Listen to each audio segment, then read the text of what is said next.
Kunzi bahora Kanani TV ndabaramukije amahoro ya Kristo abane namwe.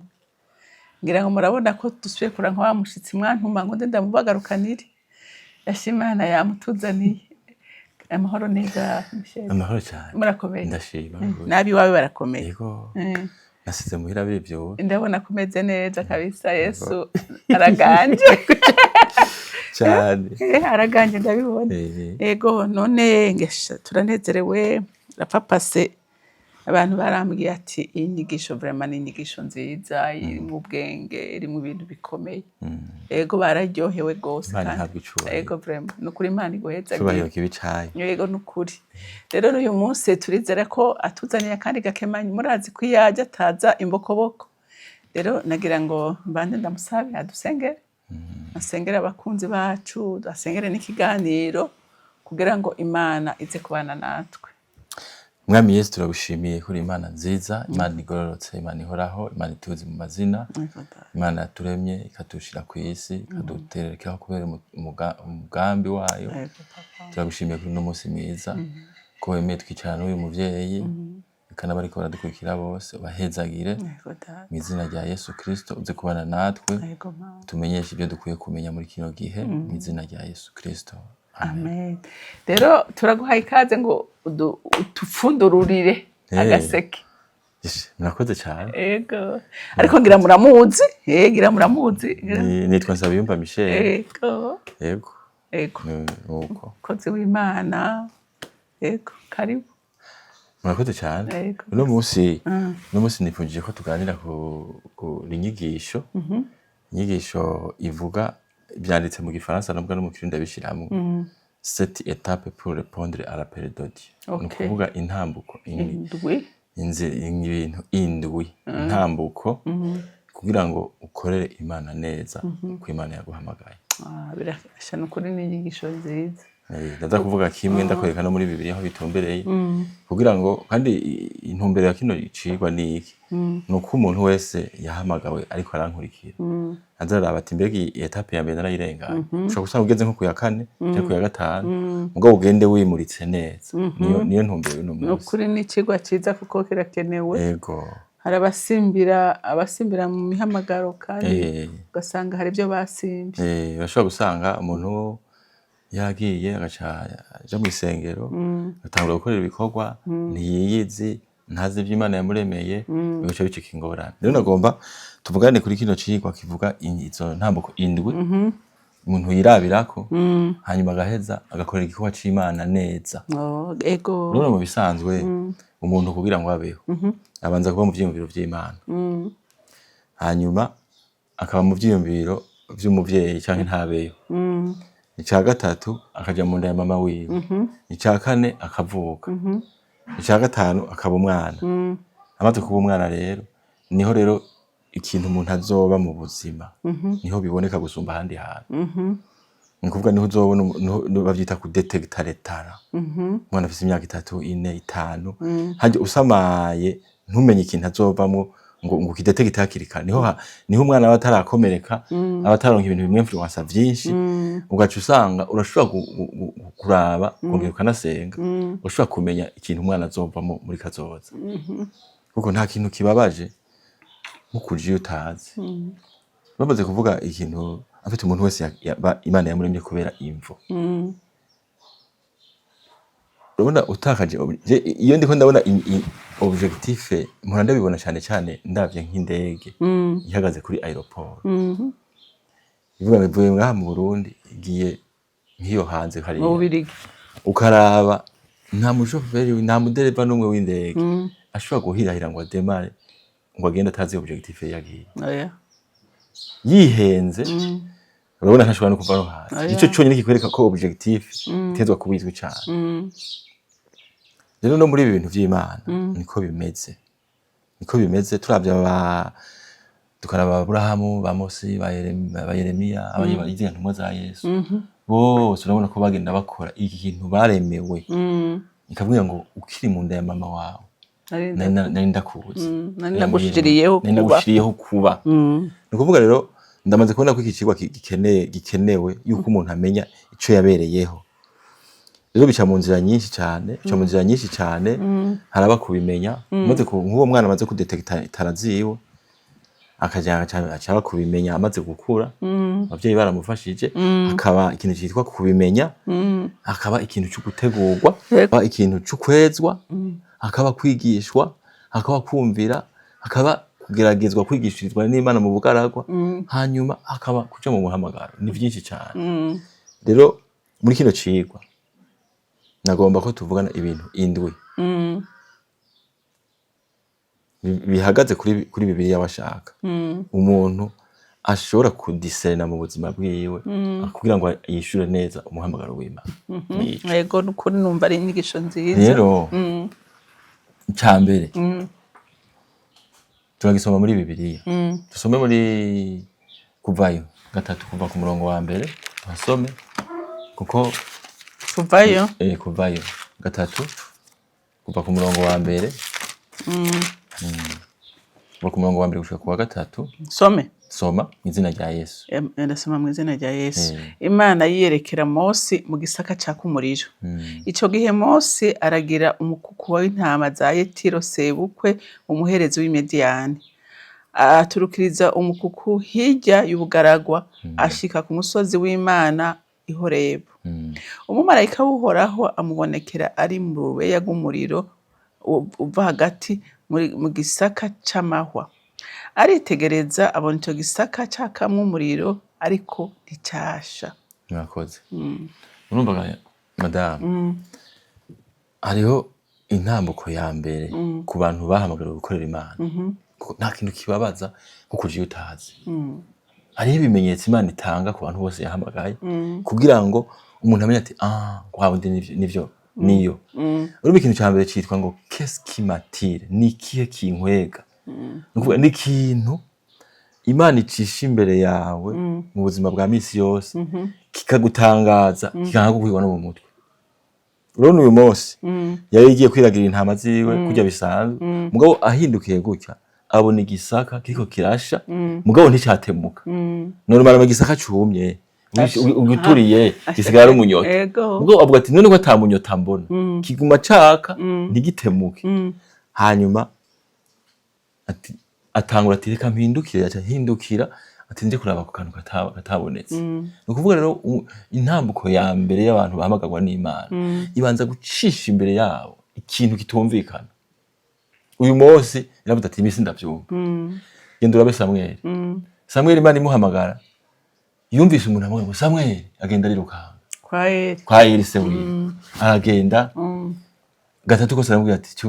amenya yuko ari Imana imuhamagaye c'est-à-dire kumva ijwi rivuga utabona umuntu eske ibyo birasaje mu mukobwa wa Yesu nukuvuga ikintu cya mbere ni qu'est-ce qui m'attire hanze ikintu kigukwega kikakubuza kuryama kikagutuma wogurisha n'ivyawe ngo gikorere nimba Imana iguhamagara kuja kuvuga ubutumwa ukumva uwo bigurisha n'imodoka yawe canke wogurisha n'ivyo ufise mpaka ico kintu kirakubuza kuryama hanze ikintu cyitwa passion kigusarisha nkuko uyi kandi kirimo gutangara kirimo igitangaza urabona ko naho ukaraba ba Paulo none ko ariko agenda afata urugendo rw'i Damasiko ati ntavuze ubutumwa nowe cyagiye agenda afuhagira agire kurondera abantu b'Imana mugabo yumva ijwi n'ubwira ngo Sauli umpigira iki nuko kumva ijwi ryumvikana ukayumva ivyo ntitubimenyereye ateza kubona iki kintu cyakataraboneka kimwe nk'iguhagarika kigafata attention yawe yose ico kintu kitaraboneka umuntu yiyangaje ngo ngiye gukorera Imana atarabona ivyo bibazo atarabona ivyo bintu akwiye gushira mu ofuri akabanza kumbiriza kuko urashobora kugenda ngo ugiye gukorera Imana utagiye Imana yakurungitse ukagenda ukagishika ku ntambuko zingahe ukazorera gutangura azero cyangwa bivamo kuza gutangura azero waramaze gusaza cyangwa ukabivamo cyangwa kavuga ati Imana nakurikiye siyo rero iyi ntambuko ya mbere dukwiye kuyiraba ko iyo none ico kintu kiba kitwatira ni giki ni nk'isuma kutuvuga ni ikintu kigukwega kikakuza kuryama karumba mu mutima wawe cyane cyane kirimo n'ikintu utumva kuko iyo attention y'umuntu kugira ngo attention y'umuntu umuntu acire ko attention ku kintu kibanza kuba ari ikintu kitumvikana murakoze cyane hakaba hariho n'ikindi ikindi Cakabiri. kintu ca kabiri ikindi etape igira kabiri mbega jewe ndafise umwanya suis-je totalement disponible nuko nta mana ishobora kuguha umuhamagaro ndabona nta mana itanga imihamagaro ku bantu babiri ntishobora kuguha umuhamagaro ngo ntikiguhana n'umwanya apere na disponibilité bigenda biri parallele gutya nyene nico gituma uzobona mbe uriyumviraga madamu yuko nk'umuntu akora muri banki uramaze kubona ingene bakora Yego. gakora gasiga clothing nka saa yine y'ijoro eske wewe ushobora kuba ukora muri banki ugacuba n'umupasitori amemeta birakunda Ntivyokunda vraiment. ndazi ko babigerageje ndazi batari bakeyi babigerageje mugabo Yego. iyo Imana igushaka muri ubwo bwungere ikikuraho kimwe Yego. ikaguha umwanya ega nta muvyeyi ashobora konsa atagira amabere Oya. ikiguha n'umwanya wo gusoma Bibiliya nico gituma ushobora gusanga n'umuntu ya Imana yari amurondeye ngo asome Bibiliya kugira ngo azoyikorere ari equipe ikamubura ukazibona umuntu agiye mu gasho mu mpimba Kuja agacaronka umwanya wo gusomera. agaca asoma Bibiliya agasoma kuva mu itanguriro akagenda hanyuma yaravuye akavuga ati narabimenye ni kuvuga rero Imana ingene imeze dusome muri Yesaya 6:8 numva ijwi ry'umwami Imana rivuga riti ndatuma nde ninde yotubwira maze ndavuga nti ndi hano ba ari jewe utuma umuntu yaramaze gukanguka akabimenya hacaho ikindi kintu kuba disponible jendi ngaha nantushira amaboko hejuru nico gituma uzobona nk'umuntu ashobora kudemisiona mu kazi bagatangara bamwumviye yego ujya amafaranga bakorera hajya ahantu ngo ugiye he yego kubera yuko iki kintu cy'uko Imana iguhaye umuhamagaro iguhana n'umwanya dukwiye kubimenya twese iguhaye umuhamagaro ugacuguma muri vya bindi nyene hari igihe usanga bitashobora gufatana usanga bimwe vyinshi ahubwo byica byose ikakivyica ikica wadandaza nkajya kwa Siyoni ukazibona urahomba utazi ko ariyo yabigize nico gituma rero abantu bahomba hari umuntu ahomba akavuga ngo Imana niyo yabihabwa ugasanga ni byiza kubimenya iyo umuhamagaro wakubizemo ukazibona ibintu byawe bahora ukora bimeze nk'ibihagaze uwo menga urahombye ubwo nta kintu kimwe ubuhombye Imana ibishaka ko ukora neza none yavuze ngo ndi hano bari jewe utuma nta kintu na kimwe Madame Renée uzopfa usanzwe kingana n'icyo waremewe nta kibaho nta butunzi ngaha ku isi bungana n'ikintu Imana yaremeye umuntu kandi ukikora unezerewe kandi nta kintu na kimwe c'akamaro kitanyegeje je nasanze ibintu bitagira akamaro ivyo bitanyegeje amabuye nayo mabuye ko ari hejuru ngaha nguranyira kinzahabu genda uratsita banza kwiyumvira ko byari naho ubura iki kintu cyitwa umuhamagaro rero ni ikintu kinyegeje kandi nibaza abantu bapfa batabimenye ntabo bahanura ku isi ntabwo ni bose nico pourcentage nini vraiment nico gituma nk'umuntu ariko aradukurikirana vraiment azi Imana ariko arafata akurikirana n'Imana yumve kino kintu est-ce que je suis disponible hari abantu ba spontane kubera kumvira acavuga ati kindakiretse kubera yamenyeye kugiranira imigenderanire n'Imana akaba n'undi muntu ashobora kuba atamenyeye kugiranira imigenderanire n'Imana ikaba obligé kuvyikorera yonyene kazanika kubita twatundi gahagarika ngaha canke karikura abantu bakagutwara mu gasho ataco wakoze abantu benshi iyo umenye ko ari Imana niwe twagiriza n'umuntu kuko umunyabyaha n'umugororosi bose barakorera Imana Imana irashobora gukoresha umunyabyaha ngo agukubite kugira ngo uce bugufi yego no Imana ntitiza igihugu runaka gikakubita ihanga ry'Imana yego buhezagi urumva rero ko iki kintu ca kabiri na Imana yaciye imubwira Mose gukura ivyo birato kuko aho hantu uhagaze nahera afite ni Imana ikikwereka ikintu gikora ku mutima wawe ibisanzwe twebwe turafite ide n'ikibano mu gihe twarabivuganye wa Mose mu gihe tumva wewe ko ufite ide n'ikibano hari ikintu kiba kitaragenda neza afite Imana ibishaka yuko tuba disponible Imana ikutumenyesha umutima wayo hanyuma itubwire iti ndagushaka ngaha twaba tubishikira kuko nta kintu kuja gukorera Imana utazi iyo yagiye urazi nk'umuntu aje gukora mu cibitoki Imana imushaka Makamba umva umuntu wo muhembaga ahubwo aranaraha kuko ntiwandikirwa uraruha donc ucuruhira mu nzira yego mwakoze rero duhamagariwe kuba abantu bakorana n'Imana ukamenya umutima w'Imana uwo mutima w'Imana ukakuzamo icya kabiri ugaca ugenda iyo ishaka. Reka turabe rero etape igira gatatu. Gatatu rero ni iki kivuga jewe ndinde. Abantu benshi bahamagawe bafate nko mu bwungere nzosanga byanga jewe mu muryango wo kwa naka twebwe atakintu kimwe ubize gutya wamubona yuko udashoboye mu gihe ubonye abantu bagiye hamwe ngo tugire kunuku ko batwirukanye hariya na hariya na hariya tuje hamwe dukora iki niki abo bantu siko bikora. Nasanze abantu bahamagarwa n'Imana ubanza kubona ko utabishoboye ukabona bikwiye ubundi muntu. Reka dusome muri Kuvayo 3:11 turabe uko Bibiliya bivuga no kugira ngo umuntu wese ariko aradukurikirana tumenye icyo kintu. Mose yishura Imana ati mbega ubona ndinde ngo nubahuke kuja kwa Farawo no gukura Abisirayeli muri Egiputa. Nuko nukuvuga abantu bahawe umuhamagaro n'Imana uwo Mose Imana yarambwiye ati wowe ndaguhaye recommandation kura bajya abantu hariya bashikane hariya. Mose kubera yuko yari yarabihamagaro yarabiremewe yaciye abona ko atabishoboye. Ukazo umuntu avuga ngo je ndashoboye cyumenya ko atakintu kirimo. Uzosanga bavuga ngo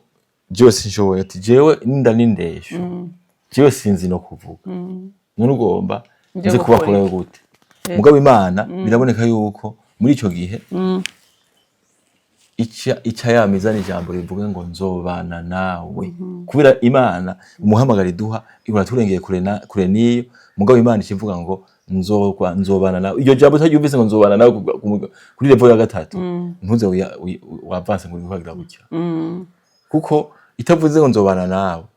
byogora cyane. Hari igihe uri kuragenda handi ndashaka cyangwa ukagenda hataragera. Ariko madamu hari abantu bugura imiryango yugaye. Ahubwo kandi gutera inkuru. Ni burya ni bake bahaguruka ku gihe cyabo. Ego vraiment on right time mudahagurutse. Umwanya w'Imana uwumenye cyumenye ko ari ubuntu bw'Imana buhagazeko. Kandi uravunika. Tendaza abantu benshi bapunikiye mu mama. Cyo gituma usanga umuntu ariko asunika yugurura umuryango wugaye. Ego vraiment. Bikavuga ati wenda shafisi niyo ndakwigishiriza na wowe bijya bikujyamo ikindi gihe. Bisanzwe Imana iyo yaguhaye igikorwa irakubwira ati ndaguhaye iki ndakoze iki hanyuma mugayiguha grande image guha igicapo. Rero hari igihe tuje twihuta kugurura umuryango wugaye. Yewe umuntu yugurura umuryango wugaye urababa ntugira urufunguruzo ntugira inguvu niho usanga umuntu yagerageje kugurura ibintu bikanka agacagorwa usanga arabivuyemwo n'abari baramukurikiye baba victime gucyo nyine. Kuko iyo ukurikiye umuntu aguye hasi muragwanako atanguje itama nawe utanguza umunwa mu kwinaka agahanga. Nivyo vraiment ego nico gituma rero dukwiye kumenya yuko vraiment icyo kimenyetso cyo kubona yuko utabishoboye utarakibona sayingira uzo buriyagiye mu bintu bitari byo kono kuri pe. Kuko narabonye umuntu yazimiye yemwe hariho n'ikintu kiguha inguvu kugira ngo wiruke cyane kwe azi kuzopfira hari imbere ujura abantu bazimiye abantu umuntu ari yagiye mu bintu bitari ivyiwe hajya abantu ngo tugende muri ibi ugacugenda muri canke bazimira mu madini usanga afise umwete mwinshi kandi azi neza ko atari kwaraje ngo ikizo kubwira ahantu Imana igushaka uratanga ukagira conviction ati sinobishobora ngifunga rondera naka. Ego Gideon yavuze ngo cewe ngo mvuka muri babandi Uzura bajya abantu bose b'Imana batwitangiye bose bagenda bavuga ngo ntavyo noshobora ubwo ofendo fe bagashobozwa nande nuwo bahamagaye. Ego kuko bacabishira mu mako y'Imana ate agenda aje mugabo ni wewe no musi nagomba gutevya icya kane. Yemwe umuntu yahamagawe n'Imana ahabwa message iri press nore abantu barashobora gukora ibintu bimwe oya uko ata muntu asa n'uyundi niko nibyo duhamagarira bidasa. Amashengero murashobora gusanga ari amwe ama entreprise ari amwe asa mugabo hama hariho specificité ikintu Imana yahamagariye umuntu usanga hariho ikintu uzobwira abantu. Rero uhagurutse ukaje gukora udafise message wahawe niko uratumwanya uraruha abanyuma bawe bakaruha mukazorera gukorwa n'isoni urazi kuzomaramara tuvuga yuko dukorera Imana ihambaye Induru. mugabo ukazosanga tumaramari hari imbere bigaca bibuza abantu bo kwinjiye mu bwami bw'Imana ukabona abazibira atatangura n'intambara niho ziva ico gituma Yego, bravo. kurongorwa na mpwemu yera nasanze ari ikintu gikomeye cyane Yesu ashimwe amen mbega twasoma ngaha muri Yohana 16:13 Yohana 16:13 ngo ariko uwo mpwemu w'ukuri niyaza azobarongora abashitse ku kuri kose kuko atazovuga ivyo yigeneye ariko ibyo azokumva vyose nivyo azovuga kandi azobamenyesha ibigira bize. Ico kintu ni ngombwa umuntu yahamagawe n'Imana iyi turiko turavuga akwiye kumenya ubugombe bw'Imana kuko umwami yaduhamagaye arakubwira ibintu bizoza akubwira ati nzokora iki cangaha hajya ntujeyo niwacayo nkunda guha amadetaye mugabo nico gituma umuntu yahamagawe yego akavuga ati uyu ntimuri kumwe uyu ntimuri kumwe yego je nigeze kuba ndiko ndakora igikorwa kuko Imana iraguha abantu mukorana precisement ndiko ndabona umuntu avuye mu Kayanza amanutse atarenze no mu wa gatandatu ngira ngo n'ibirato ntiyavyambara muri ico gikorwa ndiko ndagitegura aza ahantu twariko turasengera numva ijwi rirambuye ngo n'uwo ari none umuntu atageze mu wa gatandatu atazi ivya bifaransa mbwa nambwira ati docteur uyo arimwe kubera yuko ndakubwije ukuri harimo ikintu cyitwa precision muri spirituel ico kintu urumva kubera yuko naramenda bikora kubera yuko binyegeje biragoye cyane gose mugabo iyi Mana irabikubwira iyo wamaze kugira imigenderanire nayo kandi ugashyira no kwishira ibirenge hasi kumviriza ati mbe ikwibwira iki rero iyi etape igira kane tuhasome mu kuvayo 3:13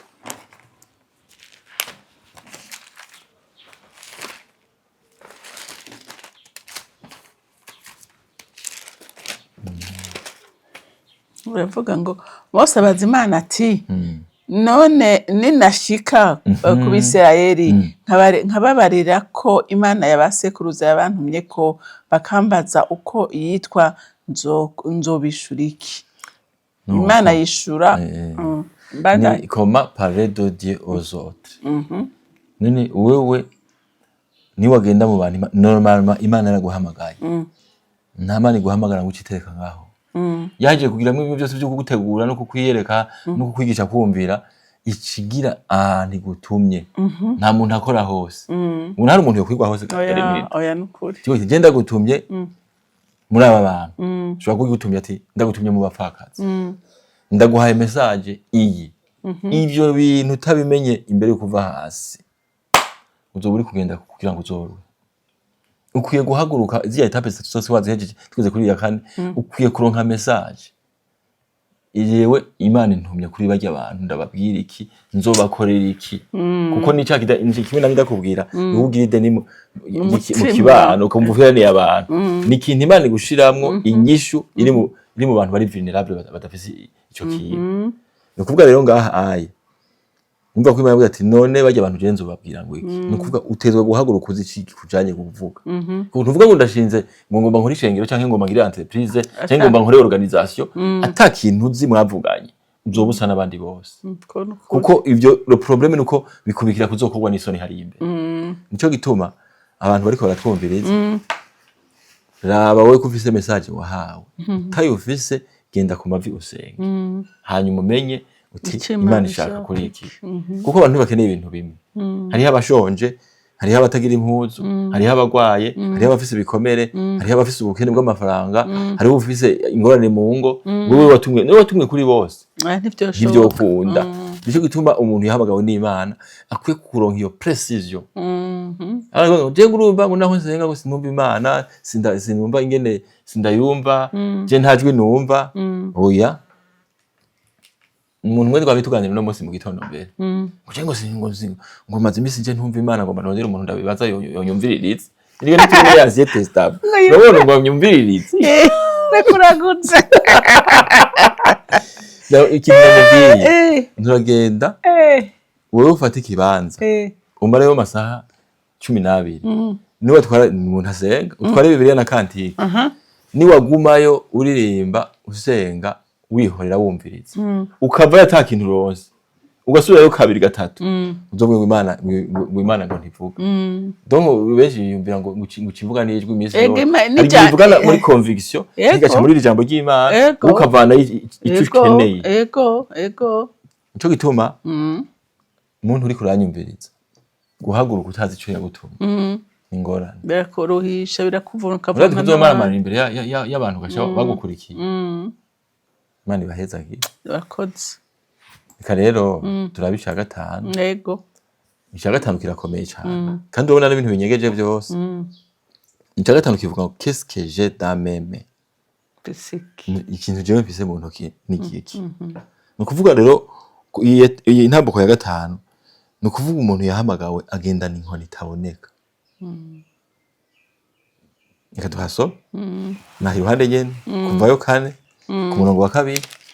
haravuga ngo uhoraho aramubaza ati icyo ufise mu kuboko ni igiki aramwishura ati ni inkoni nuko umuntu wahamagawe mutazi inkoni yawe iyo ariyo ikintu cyo gupfa gutora ni ikintu kigoye cyane urashobora kugenda ugasanga urazi kuvuga ubutumwa urazi kwigisha amaorganisation yakorera mugabo wowe utazi inkoni Imana yagushize mu ntoki no kuvuga inkoni ni iki none ni ikintu Imana igushirako kizokopera bitangaza kuko nta muhamagaro ndabona umuhamagaro utazura abantu canke ngo uzure ibintu vyabo sinzi ko umuhamagaro wari uw'Imana normal mu muhamagaro originale wahawe umva nuko ino duvise ikibazo cyo gukoporora kugira abantu barabanira ko mu wa mbere ngo batoye bingahe barabagukya biromera umuntu no mu buzima agatrisha no muri apera agatrisha bagira naho bagira ngo ugacusa gusubiramo ivyo abandi bagize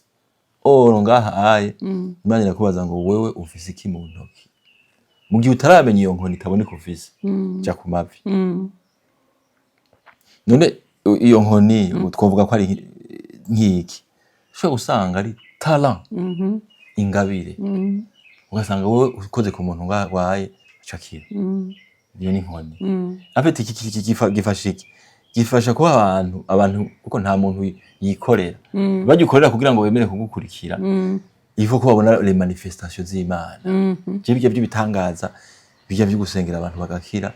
ndavyizera ko ndamaze kubibona nivyo birakora ndamaze kubona abantu bakira babasengeye n'amaso yanjye ndabibona sivyo nasomye muri Bibiliya cyangwa muri Bibiliya nabisomye mugabo ndamaze kubibona iyo nkoni rero ishobora kuba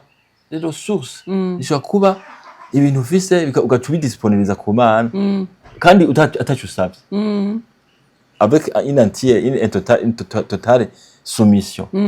ni kuvuga rero inkoni urabona Mose we yarafise inkoni yagira gutya iki kinzoka bari kugira ngo niba temezwa na kijya bazobemezwe na kijya Imana irakenera yuko abantu kurakorera bemezwa ko uri kumwe nayo yego numva ko inkoni ikenewe gamadara irakenewe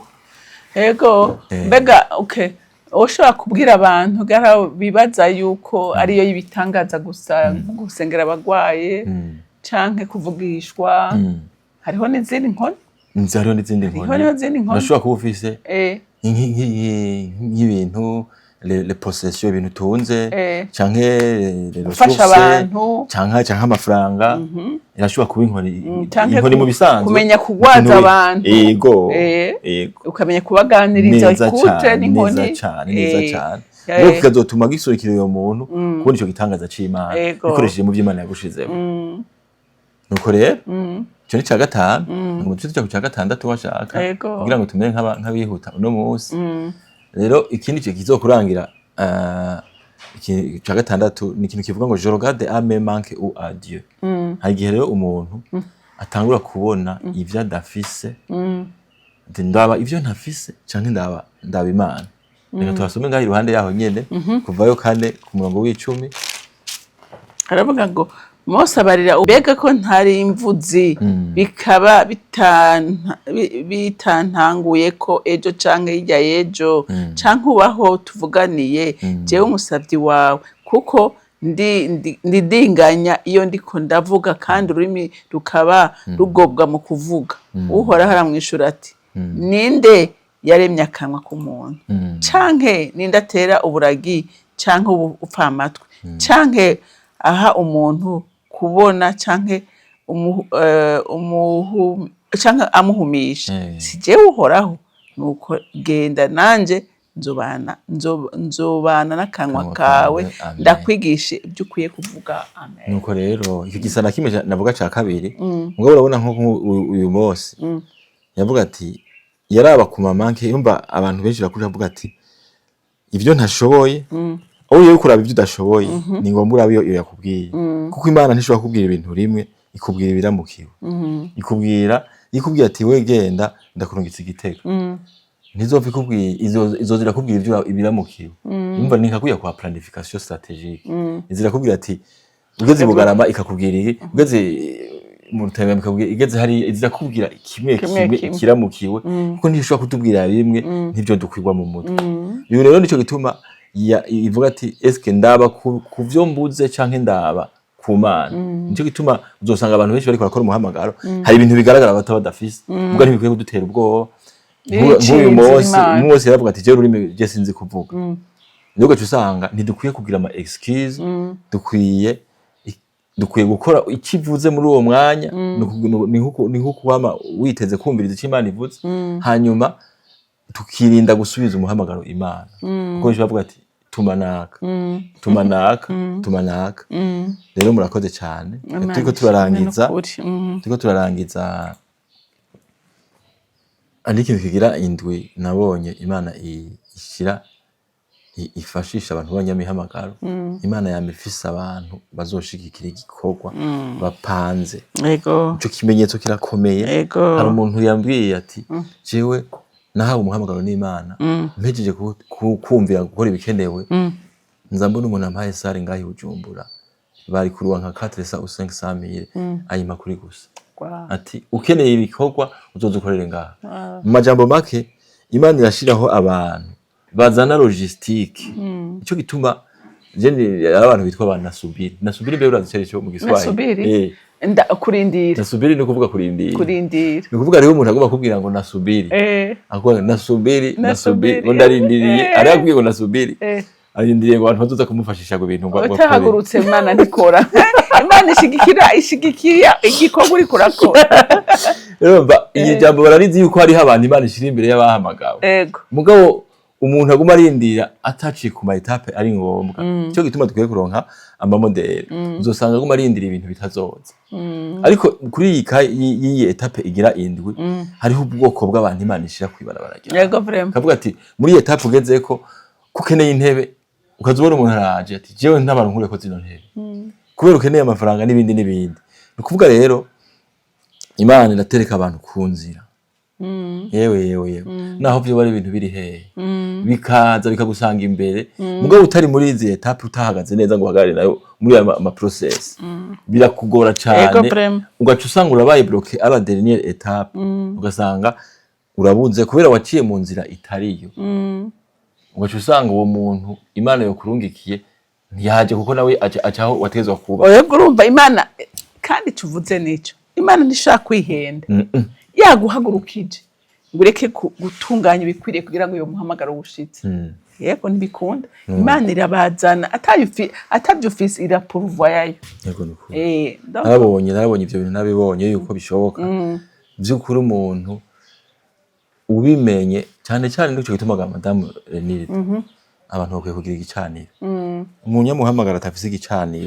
igicaniro n'ababurahamu bagendanye ibicaniro avuye ngaha yagira igicaniro ndabura igicaniro kiba muri wewe nta gicaniro kiba inyuma yiwawe.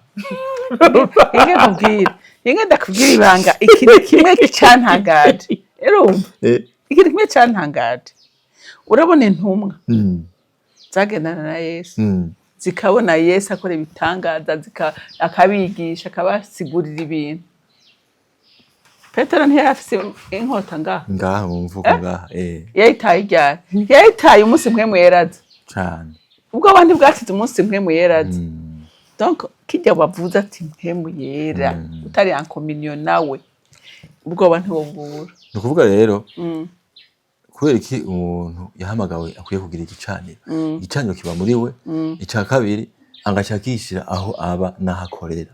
ugomba kugira success mu buzima shira igicaniro muhira shira igicaniro aho ukorera none nkawe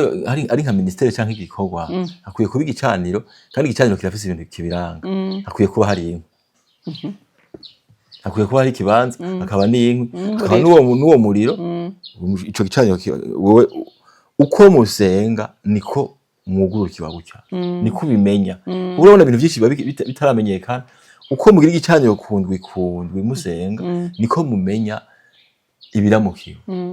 mugaca Imana ikizira bihishura igacizura uramenya utu rero haramukiwe iki rero nariko ndavuga nti ari abantu Imana ishira kunzira n'ikimenyetso ni logistique gusanga ahantu uri utarondeye kandi urabona ko logistique aya marokasiyo y'amazu izi modoka tugenderamwo ibi bintu by'amazi twimwa turiko turavuga ubutumwa cyane turiko turagira ibintu ibyo bintu hari igihe biza utabirondeye cyo n'ikimenyetso ntabanduka kora n'umuntu utazi akugabiye imodoka unabuze amahoro bakavuga ngo yo ugatanga gutangara cyo twarabibonye iyo uri mu muhamagaro neza cyane ko turaguha imfunguzo tekira rero nico gituma reka dusome ngaha muri Kuvayo 14:13-14 na iruhande nyene turabona yuko 14 Kuvayo 4 13 gushika kuri 14 Mose aramwishura ati mwami ndakwinginze raba uwundi wese utuma nuko Uhoraho ashavurira Mose cyane uho aramubwira ati mbega Aroni mukugwawe umurewi si hari kandi nzi ko ari imvuzi nuko rero agiye kuza kugusanganira niyakubona azonezerwa mu mutima wiwe. Imana iguhezagire abantu bahamagawe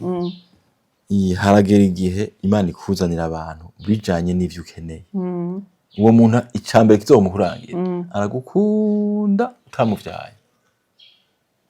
agaca agira gute akora n'ivyo ateza ikimuzanye urabona yari afise ikibazo cyuko atavuga neza Mose ugavuga ati none Aroni si mukugwa simvuze numva we yagiye kuvuga cyane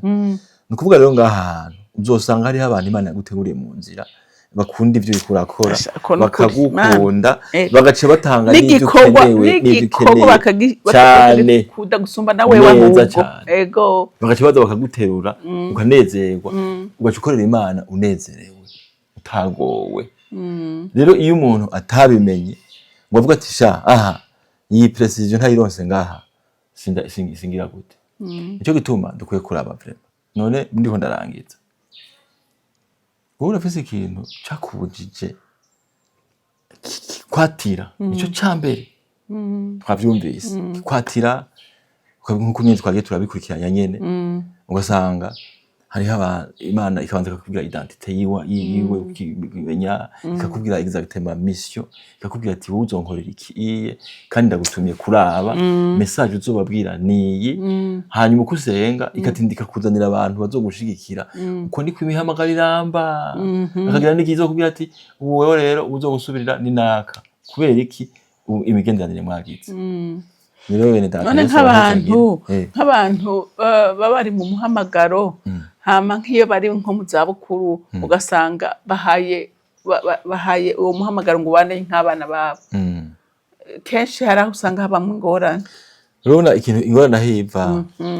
iki kintu nenda kivuga ikintu citwa preparation uze wiyubare umuntu yagize preparation nini yantuzomugwanya ngo mushobore umuntu yagize preparation nini yazokwama ari meilleur rero mu gihe wewe ufise abana wavyaye utateguye wewe wariteguye urategura byose mugabo wowe ntiwamenya ubwenge bwo gutegura abana bawe canke abandi bana bawe bo mu mpemu ibintu birapfa bitopfuye yego benshi rero binanira ngaho nyene kandi noneho turetse nuko Imana ishobora kurongora ati ni naka urashobora gushiramo inguvu mu cyongereza bacita law of legacy ni gusigiragi bifise umurongo bicamwo umurongo muremure utegura umuntu ukadura mwigisha gushika naho atinda hariho n'abantu nabonye usanga asigaye avuga nk'umuntu yamwigishije basanga nijwi n'ingene akora n'ingene avuga byose hagero ni umuntu yagize 6 rero ni ikintu kijanye no gutegura kumega uyu ndiko ntegura ndiko ndamutegurira iki nzobimushikiriza ryari ayo n'amabanga ubigize hari igihe usanga ibikorwa bibandanije bikabandanya warapfuye kandi umurongozi mwiza urazi ko ateza ko ibintu vyobandanya hakagira 6 uwamusubiriye akaba ari wagira 6 niho bavuga ko yateye aja muri 6. None ikintu wumva ohanura nk'abantu baja mu muhamagaro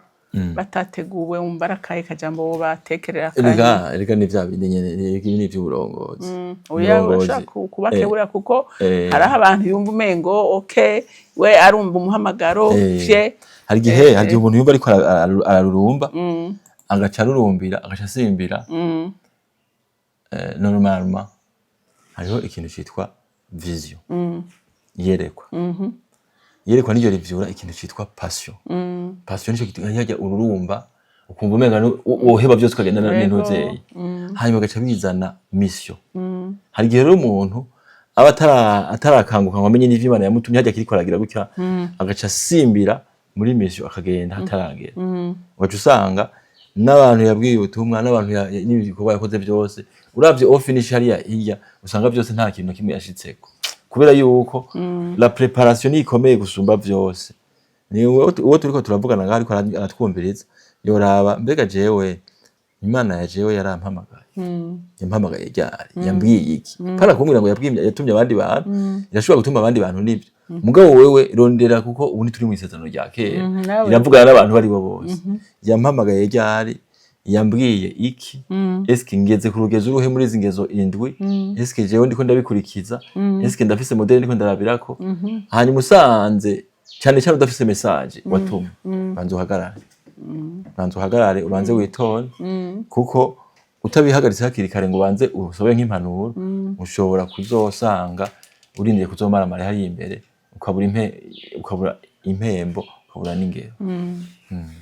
ukuri urakoze cyane abakozi b'Imana dusanga iyo umurimo ukuri izi ntambuko zirakomeye n'abandi bose ariko baritegura